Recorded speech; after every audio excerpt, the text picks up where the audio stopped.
ইরফানের পা থেমে যায়, ঘাড় বাঁকিয়ে তাকায় মায়রার দিকে। মায়রা ইরফানের দিকে তাকিয়ে বলে, আপনি কি আমার উপরে রেগে আছেন? ইরফান মায়রার দিকে এগিয়ে আসে ধীরে ধীরে। মায়রা ঢোক গিলে বলে, আমি আসলে।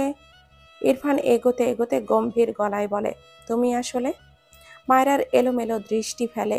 ইরফান শক্ত কণ্ঠে বলে, এই ঘরে যেন তোমাকে আর না দেখি। কথাটা বলে মায়রার হাতটা ধরে টেনে বেরিয়ে আসে। এরপর চাবি দিয়ে তার ডোরটা লক করে দেয়। মায়রা অবাক হয়ে চেয়ে আসে।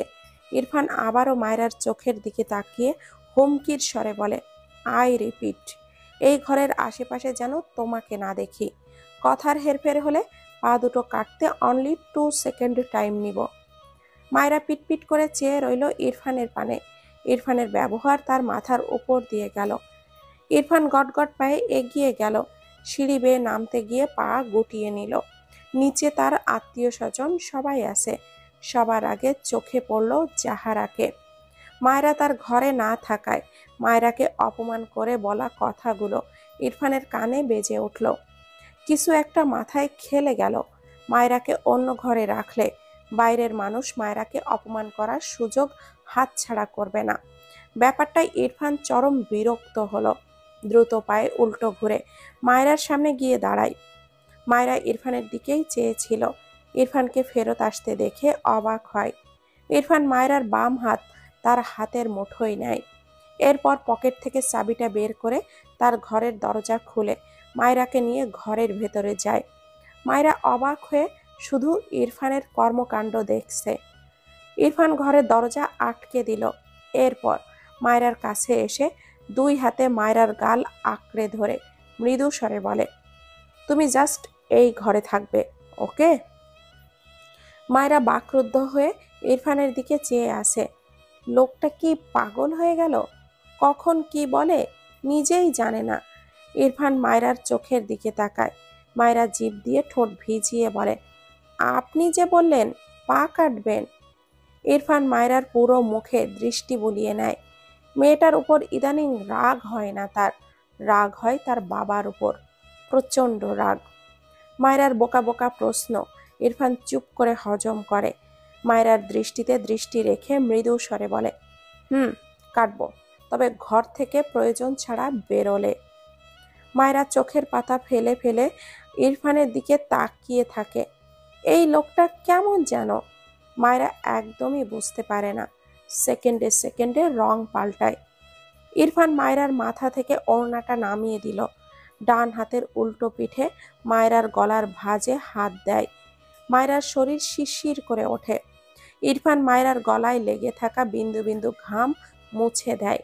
ভুরু কুচকে জিজ্ঞাসা করে, ঘামলে কিভাবে? কোথায় ছিলে? মায়রা চোখ নামিয়ে মিনমিন করে বলে, রান্নাঘরে নাস্তা বানাচ্ছিলাম। ইরফান বিস্ময় চোখে মায়রার দিকে চেয়ে বলে, হোয়াট? মায়রা অদ্ভুতভাবে তাকায় ইরফানের দিকে। ইরফানের রিয়াকশন দেখে মনে হচ্ছে সে এলিয়েনকে ধরতে মঙ্গল গ্রহে গিয়েছিল। ইরফান বিরক্তিকর কণ্ঠে বলে, লিটল গার্ল? লিটল গার্ল হয়ে এইটুকু হাতে নাস্তা বানাতে গিয়েছো কেন, স্টুপিড গার্ল? মায়রা অবাক হয়ে তাকায়। মানে? সে ছোট, তাই তার হাতও ছোট, এই জন্য কি সে রান্না করতে পারবে না? কি অদ্ভুত কথাবার্তা। ভাবনার মাঝেই ইরফানের ফোনে কল আসে। ইরফান কলটা রিসিভ করে ডান হাতে ফোনটা কানে দিয়ে কথা বলতে থাকে। মায়রার সাথে লেগে দাঁড়িয়ে ফোনে কথা বলায় ব্যস্ত হয় ইরফান। তবে দৃষ্টি তার মায়রার গলায়। ধীরে ধীরে বাঁ হাতে মায়রার গলায় থাকা ওড়নাটা নিচের দিকে নামিয়ে দেয়। মায়রা সরে যেতে নিলেই ইরফান মায়রার কোমর জড়িয়ে ধরে তার সাথে চেপে ধরে। ফোনে কথা বলছে তো বলছেই। মায়রা ভুরু কুচকে ইরফানের দিকে তাকায়। ইরফান মায়রার কোমর থেকে হাত সরিয়ে ঘাড় বরাবর আনে। এরপর পেছন থেকে বাঁ হাত গলায় এনে মায়রার বাদামি তিলটার ওপর আলতো হাতে স্লাইড করতে থাকে। মায়রা চোখ নামিয়ে নেয়। বারবার শুকনো ঢোক গিলে দুই হাতে ইরফানের হাতটা সরাতে চাইলে ইরফান বিরক্ত হয়ে মুখ নামিয়ে মায়রার গলার তিলের ওপরে তার ওষ্ঠ জোড়া রাখে। মায়রা কেঁপে ওঠে। ফোনের ওপাশে কেউ কথা বলতে থাকে। ইরফান শুনল না, কল কেটে হাতের ফোনটা পকেটে রাখল। দুই হাতে মায়রাকে তার দিকে টেনে আনে। মায়রা ঢোক গিলে ইরফানকে তার থেকে সরাতে যায়, তবে কোনো কথা বলে না। ইরফান মায়রার তিলটার ওপর বেশ কিছুক্ষণ ঠোঁট চেপে রেখে এরপর একটা শব্দ করে চুমু খেয়ে মুখটা সরিয়ে নেয়। মায়রার মুখের দিকে তাকালে দেখল মায়রা মাথা নামিয়ে রেখেছে। ইরফান মৃদু স্বরে জিজ্ঞাসা করে, নাস্তা করেছো? মায়রা চোখ তুলে ইরফানের দিকে তাকায়। মায়রাকে এইভাবে চুপ থাকতে দেখে ইরফান ভুরু কুঁচকে মায়রার দিকে চেয়ে থাকে। মায়রা ইরফানের থেকে নিজেকে ছাড়াতে চায়। ইরফান কিছু একটা মনে পড়তেই কারেন্ট শক খাওয়ার মতো করে ঝটকা মেরে মায়রাকে ছেড়ে দেয়। চোখ বুজে বিরক্তিকর নিঃশ্বাস ফেলে।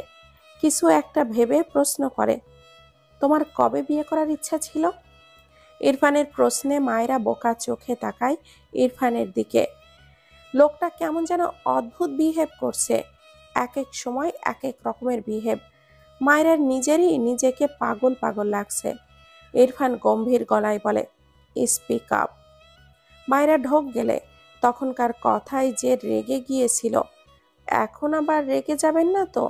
আবার ভাবল, না, এখন তো ইরফান রিলেটেড না। তখনকার কথায় তো তার মাকে ব্লেম দিতে গিয়ে ইরফানকে জড়িয়ে নিয়েছিল। এই প্রশ্নের উত্তরে তো ইরফান জড়াবে না, তাই সরল মনে উত্তর দেয়, অনার্স সেকেন্ড ইয়ার বা থার্ড ইয়ার। আমার বান্ধবীরা, আমি সবাই সবসময় এটাই চাইতাম, ওরা সবাই সেই সময়ই বিয়ে করবে। লাস্ট কথাটা মলিন সুরে বলে মায়রা। ইরফান মাথা নিচু করে রাখা মায়রার পানে চেয়ে রইল। বেশ অনেক সময় নিয়ে মায়রার দিকে চেয়ে থাকে। মায়রা ইরফানকে নীরব দেখে মাথা তুলে তাকালো। দেখল ইরফান তার দিকেই চেয়ে আছে, তবে চোখে মুখে রাগ নেই, একদম শান্ত ঠান্ডা। ইরফান মায়রার থেকে চোখ সরিয়ে নেয়, কোনো কথা বলল না, চাপা শ্বাস ফেলে নিঃশব্দে ঘর থেকে বেরিয়ে যায়। মায়রা অবাক হয়, সে ইরফানকে বুঝতে পারছে না, এমন অদ্ভুত বিহেভ কেন করছে। ইরফান ঘরের বাইরে বেরিয়ে দরজা চাপিয়ে দেওয়ার জন্য হাত বাড়িয়ে মায়রার দিকে তাকায় একবার, এরপর গম্ভীর গলায় বলে, বাইরে আসবে না। কথাটা বলেই শব্দ করে দরজা লাগিয়ে গটগট পায়ে চলে যায়। নিচে নেমে রিতাকে মায়রার ঘরে এক প্লেট খাবার দিয়ে আসতে বলে। মায়রা আগে যে ঘরে থাকতো সেই ঘরে গিয়ে একবার চোখ বোলায়, এরপর ঘর থেকে বেরিয়ে রিতার উদ্দেশ্যে বলে, মায়রার এই ঘরে যা যা আছে সব যেন তার ঘরে নিয়ে যায়। এরপর বাসা থেকে বেরিয়ে যায়। তার মা পিছু ডাকলে ছোট করে বলে, খেয়ে নিব সময় করে। নুসরাত ভার্সিটির মাঠে তার বোনের সাথে একটু কথা বলছিল। চোখ ঘুরিয়ে উপরে তাকালে ইরফানকে তাদের ক্লাসরুমের দিকে যেতে দেখে নুসরাত চোখ বড় বড় করে তাকায় ইরফানের দিকে। তার বোনকে বাই বাই বলে কোনো রকমে এক দৌড় দেয়। শেষ শেষ, তার আগেই এই স্যার রুমে ঢুকে গেল, তার কপাল ফাটবে।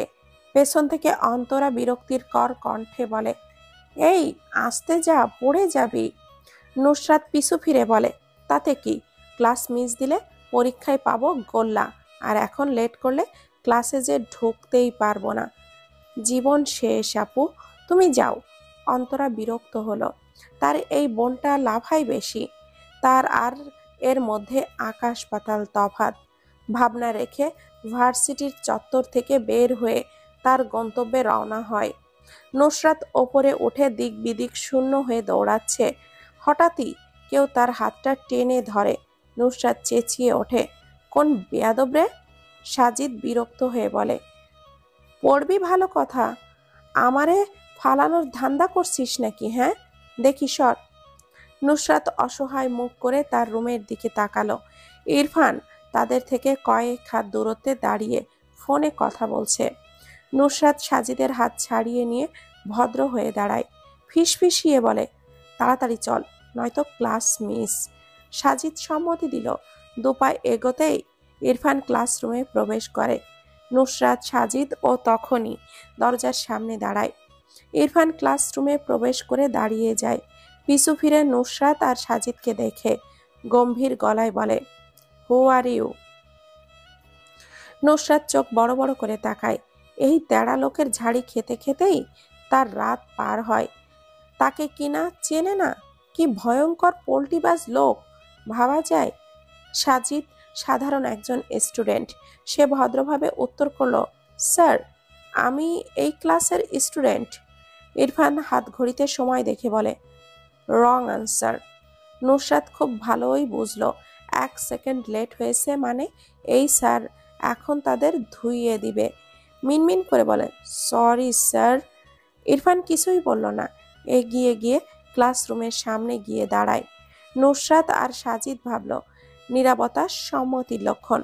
ভেতরে প্রবেশ করতে 1 পা বাড়ালে ইরফান কড়া ধমক দেয়, স্টপ। দুজনের পা থেমে যায়। ক্লাসের সবাই ঝাঁকি দিয়ে ওঠে হঠাৎ ধমকে। ইরফান গম্ভীর গলায় বলে, you are not allowed in my class.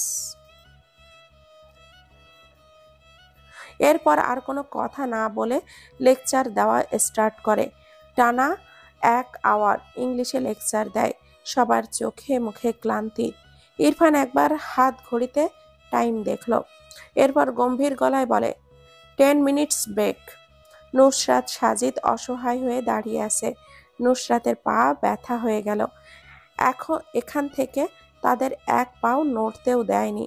বিড়বিড় করে সাজিদ বলে, এই লোকের বউ টিকবে না রে। সাজিদ কিছুই বলল না, মেজাজ খারাপ হয়ে আছে তার।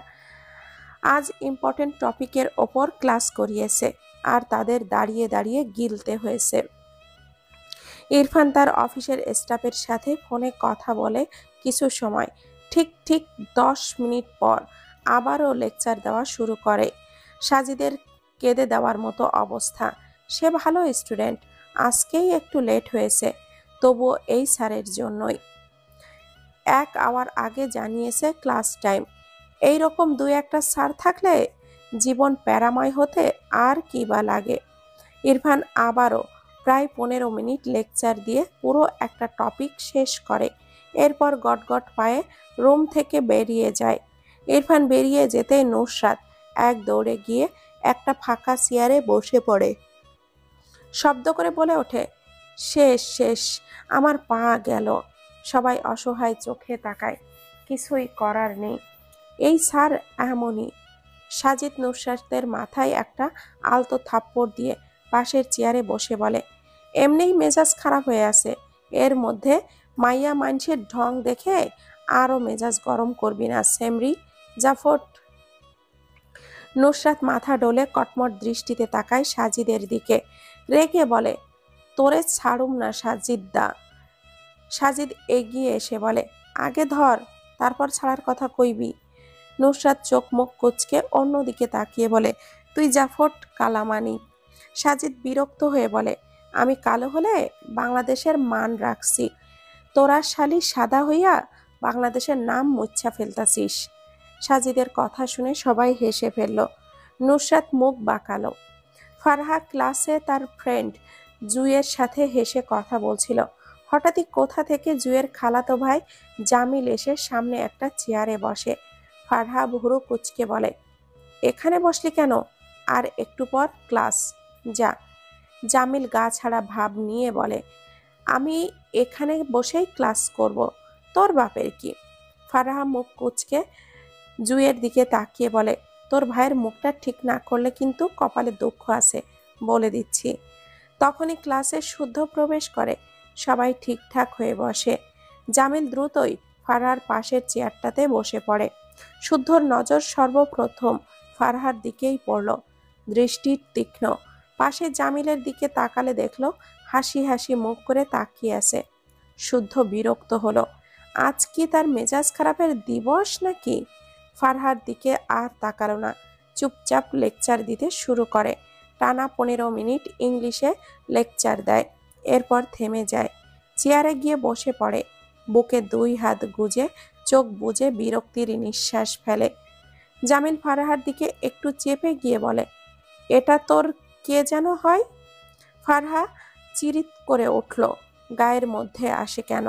মেজাজ খারাপ লাগে, পুরো ক্লাস নিস্তব্ধ। তার মাঝেই ফারহা রেগে হঠাৎই বলে ফেলে, বাপ হয় হয়েছে। ফারহা যদিও এত জোরে কথা বলতে চায়নি, না চাইতেও গলা বড় হয়ে গিয়েছে। ক্লাসের সবাই ফারাহার দিকে তাকায়। শুদ্ধ নিজেও ভুরু কুঁচকে চেয়ে আসে ফারহার দিকে। ফারহা ভীষণ অস্বস্তিতে পড়ে যায় আর চোখে একবার শুদ্ধের দিকে তাকায়, তারপর চোখ নামিয়ে নেয়। ডান পাশে বসা জুই ফিসফিসিয়ে বলে, তোর বাপ তো সেই হিয়াং। ফারহা কটমট দৃষ্টিতে তাকায় জুইয়ের দিকে। জুই মুখ লুকিয়ে হাসে। ওপাশ থেকে জামিল বলে, তোর বাপকে একটু বল তো আমাকে যেন পরীক্ষা ছাড়াই পাশ করে দেয়। শুদ্ধ হঠাৎই বসা থেকে দাঁড়িয়ে যায়। ফারহার দিকে যে ধমকে বলে, শ্যাট আপ। সবাই কেঁপে ওঠে। ফারহার চোখ বন্ধ করে। শুদ্ধ গটগট পায়ে এগিয়ে এসে ফারহা বরাবর দাঁড়িয়ে জামিলকে দাঁড় করায়। এরপর জামিলের দিকে চেয়ে গম্ভীর গলায় বলে, বাকি টপিক তুমি ফিনিশ করো, গো। জামিল চোখ বড় বড় করে তাকায়, আমতা আমতা করে বলে, স্যার আমি তো স্টুডেন্ট, আমি কিভাবে। এই জন্যই টিচারের কথা শুনতে হবে, গো। জামিল অসম্মতি প্রকাশ করলে শুদ্ধ রেগে বলে, ওকে, গেট আউট। জামিল অসহায় মুখ করে তাকায়। কি আর করার, চুপচাপ ক্লাসরুম থেকে বেরিয়ে গেল। শুদ্ধ ফারহার দিকে চেয়ে বলে, কথা বলা পাবলিকদের জন্য ক্লাসরুম নয়, ঠিক আছে। ফারহা ঢোক গেলে ঠিক বুঝলো তার দিকে চেয়েই কথাটা বলেছে। শুদ্ধর সামনে গিয়ে আরো 10 মিনিট লেকচার দেয়। এরপর সবার উদ্দেশ্যে বলে, এই টপিকের বাকি অংশ নেক্সট ডে বাইরে দাঁড় করানো ছেলেটি পড়াবে। জামিল বাইরে দাঁড়িয়ে চরম হতাশার নিঃশ্বাস ফেলল। তার জীবন শেষ। শুদ্ধ ফারহার দিকে তাকায়। ফারহা শুদ্ধের দিকে তাকিয়ে ছিল। শুদ্ধ চোখ সরিয়ে নিয়ে গটগট পায়ে রুম থেকে বেরিয়ে যায়। ফারহা ভুরু কুঁচকে নিল। শুদ্ধকে তার কাছে ঠিক লাগেনি। শুদ্ধ বেরিয়ে যাওয়ার সাথে সাথেই ফারহা তার ব্যাগ নিয়ে এক প্রকার দৌড়ে রুম থেকে বেরিয়ে যায়। শুদ্ধ গটগট পায়ে তার রুমের দরজা ঠেলে ভেতরে প্রবেশ করতে চায়। তখনই পেছন থেকে ফারহা ডাকে, শুদ্ধ ভাই। শুদ্ধ পিছু ফিরে তাকায়, চোখ দুটো লাল। ফারহা শুদ্ধকে কাছ থেকে দেখে আরো অবাক হলো। জিভ দিয়ে ঠোঁট ভিজিয়ে বলে, তোমার কি হয়েছে। শুদ্ধ আশেপাশে তাকালো। তেমন কাউকে না দেখতে পেয়ে ফারহাকে টেনে তার রুমে নিয়ে গিয়ে দরজা আটকে দেয়। রুম অন্ধকার। শুদ্ধ লাইট জ্বালালো না। ফারহা অন্ধকারেই অবাক হয়ে কিছু বলতে চায়, তার আগেই শুদ্ধ ফারহাকে শক্ত করে জড়িয়ে ধরে। ফারহা কেঁপে ওঠে, হাত থেকে ব্যাগ পড়ে যায়। ফারহা থেমে বলে, শুদ্ধ ভাই। শুদ্ধ হাতের বাঁধন আরো খানিকটা শক্ত করলো, কিন্তু কোনো কথা বলল না। ফারহা ঢোক গিলে শুদ্ধের পিঠে কাপা হাত রাখে। আবারও বলে, শুদ্ধ ভাই ছাড়ো। শুদ্ধ ছাড়লো না। বেশ কিছুক্ষণ পর মৃদু স্বরে বলে, আমি ফারহা পাখি, তুমি আমার ফারহা পাখি তুমি। কথাটা বলে আবারও বেশ কিছুক্ষণ চুপ থাকে। এরপর ফারহাকে ছেড়ে ফারহার বাম গালের সাথে তার বাম গাল লাগিয়ে শীতল কণ্ঠে বলে, তুমি আমার। আমি কিন্তু আর কাউকেই বিয়ে করব না, বুঝেছ। আমার বউ তুমি হবে, আমার ফারহা পাখি। ফারহার শরীর শিরশির করে। শুদ্ধ ফারহার গালে ঠোঁট দাবায়। ফারহা ঝাঁকি দিয়ে ওঠে। এই প্রথম শুদ্ধ অভাবনীয় এক কাজ করলো। শুদ্ধ ফারহার দুই গালে ছোট ছোট দুটো চুমু খায়। এরপর ফারহার কপালের সাথে কপাল ঠেকিয়ে চোখ বুজে বলে, আই এম সরি ফারহা পাখি, যা যা করেছি সব কিছুর জন্য। তোমার স্বামীর হক নষ্ট করেছি, বাট স্বামী তো আমিই হব। তাই নিজের হক নিজে নষ্ট করলে প্রবলেম নেই। তুমি কিছু মনে করো না। ফারহা পাখি চলো, আমরা বিয়ে করে নেই এক্ষুনি। ফারহা ঢোক গেলে শুদ্ধকে কেমন যেন অস্বাভাবিক ঠেকলো। দুই হাতে শুদ্ধকে ঠেলে সরাতে চাইল। শুদ্ধ হঠাৎই রেগে বলে, ফারহা ডিস্টার্ব করো না, আমি ঠিক নেই। কোথায় নিজের থেকে ছাড়িয়ে ধরবে, তা না করে সরিয়ে দিচ্ছ। এমনিতেও বাড়িতে আমার হবু বউ অপেক্ষা করছে, বেশি টাইম নিব না। ফারহা রেগে যায়, এই লোক জীবনেও শুধরাবে না। ধাক্কা দিয়ে বলে, তোমার একটা বাড়িতে ছিলে, তবুও তবুও তোমার সাথে কথা বলতে এসেছি। তুমি উল্টো আমাকে ফালতু কথা শোনাচ্ছ। শুদ্ধ একটু হাসলো, দুই হাতের আজলায় ফারহার মুখটা নিয়ে অসহায় কণ্ঠে বলে, ফারহা পাখি, তুমি কোনো ছেলের পাশে বসবে না, বুঝেছ? ফারহা অবাক হয়ে তাকায় শুদ্ধের দিকে। যদিও অন্ধকারে স্পষ্ট দেখতে পেল না, তবে ঝাপসা দেখতে পায়।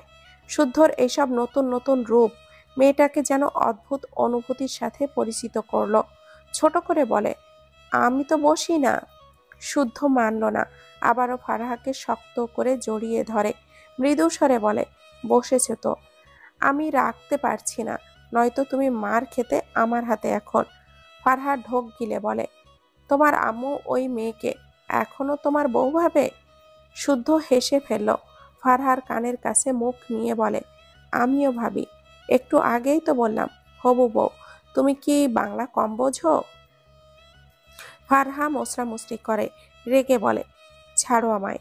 শুদ্ধ ছেড়ে দিল, দূরে সরে রুমের লাইটটা জ্বালিয়ে দিল, দরজার লক খুলে রাখলো। এরপর তার চেয়ারে গিয়ে বসে পড়ে। ফারহার দিকে তাকিয়ে বলে, তোমার আর কয়টা ক্লাস আছে? ফারহা শুদ্ধের কথায় উত্তর না করে উল্টো প্রশ্ন করে, শুদ্ধ ভাই, তুমি কি তোমার মায়ের পছন্দ করা মেয়েকে বিয়ে করবে তোমার মা কষ্ট পাবে বলে? শুদ্ধ অদ্ভুতভাবে তাকায় ফারহার দিকে। বসা থেকে দাঁড়িয়ে কিছু একটা এগিয়ে এসে অবাক হওয়ার ভান করে বলে, তুমি কি করে বুঝলে? তুমি তো জিনিয়াস ফারহা।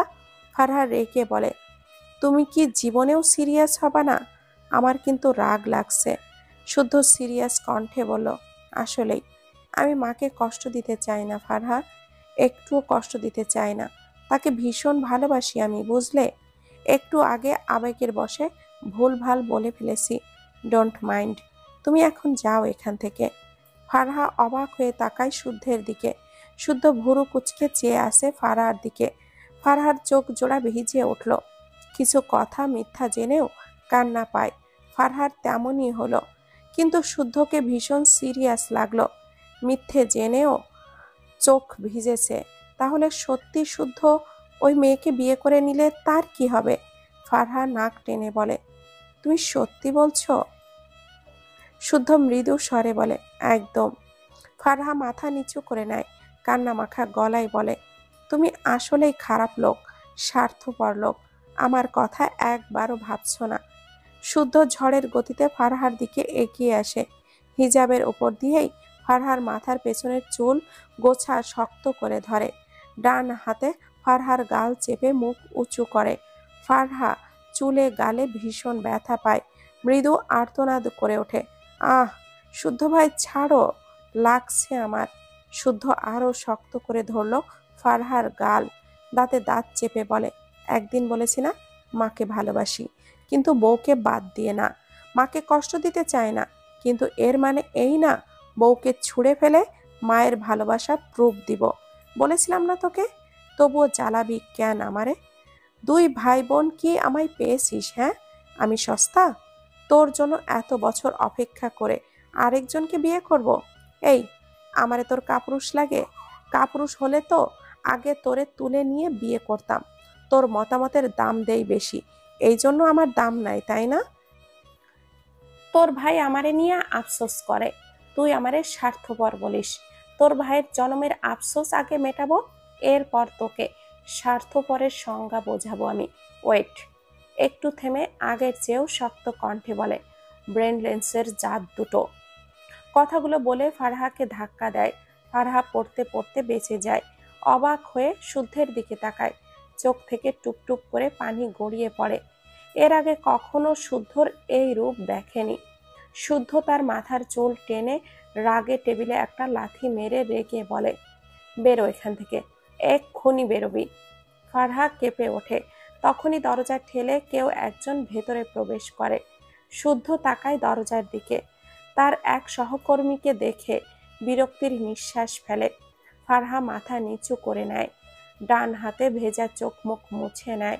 দ্রুত পায়ে ঘর থেকে বেরিয়ে যাওয়ার আগে তার সেই স্যারকে ভারী গলায় ছোট করে একটা সালাম দিয়ে পাশ কাটিয়ে চলে যায়। ভদ্রলোক খুব স্বাভাবিকভাবেই ব্যাপারটা নিয়েছে, কিন্তু কিছু বোঝেনি। গলা ঝেড়ে বলে, কি অবস্থা শুদ্ধ?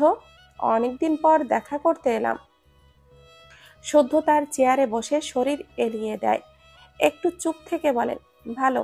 কথাটা বলে চুপ বজে নেয়। ঘড়িতে একবার সময় দেখলো, বিকাল 3:30। সকালে ক্লাস নিয়ে পরপর আজকের আরো দুটো ক্লাস ক্যান্সেল করে অফিস রুমে চুপ করে বসে আছে। দীর্ঘশ্বাস ফেলে অফিস রুম থেকে বের হয়। গন্তব্য বাড়ি। ভার্সিটির চত্বরে দাঁড় করিয়ে রাখা গাড়ির দিকে এগিয়ে গেল। পেছন থেকে ফাইজ ডাকে। শুদ্ধর পা থেমে যায়। ফাইজ দ্রুত পায়ে শুদ্ধের দিকে এগিয়ে আসে। শুদ্ধ পায়ের গতি বাড়ালো। তার আগেই ফাইজ শুদ্ধের হাতটা টেনে ধরে। শুদ্ধর পা আবারও থেমে যায়। ফাইজ অসহায় কণ্ঠে ডাকে, ভাই। শুদ্ধ ফাইজের দিকে তাকালো। মুখায়বে হাসির ছিটে ফোঁটাও নেই। কিছুটা দূরে ফারহাকে দাঁড়িয়ে থাকতে দেখলো। চোখ ঘুরিয়ে ফাইজের দিকে চেয়ে হঠাৎই ফাইজের বুকে বরাবর গায়ের জোরে একটা ধাক্কা দিয়ে রাগান্বিত স্বরে বলে, ভুলেও আমার আশেপাশে ঘেঁষবি না। ইচ্ছে করে তো দূর, ভুল করেও ঘেঁষবি না। কথাটা বলে তার গাড়িতে উঠে পড়ে। ফাইজ কিছু বলারই সুযোগ পেল না। কিছুটা দূরে দাঁড় করানো ফারহা ভীষণ অবাক হলো। সে তো শুদ্ধকে চিনতে পারছে না। কি হয়েছে তার ভাইয়ের সাথে? শুদ্ধ গাড়ি চালিয়ে একদম ফারহার সোজা নিয়ে চলে যায়। ফারহা ভুরু কুচকে চেয়ে আসে। ধাক্কা লাগবে লাগবে ভাব। তখনই শুদ্ধ ব্রেক ঘুরিয়ে ভার্সিটির গেট থেকে বেরিয়ে যায়।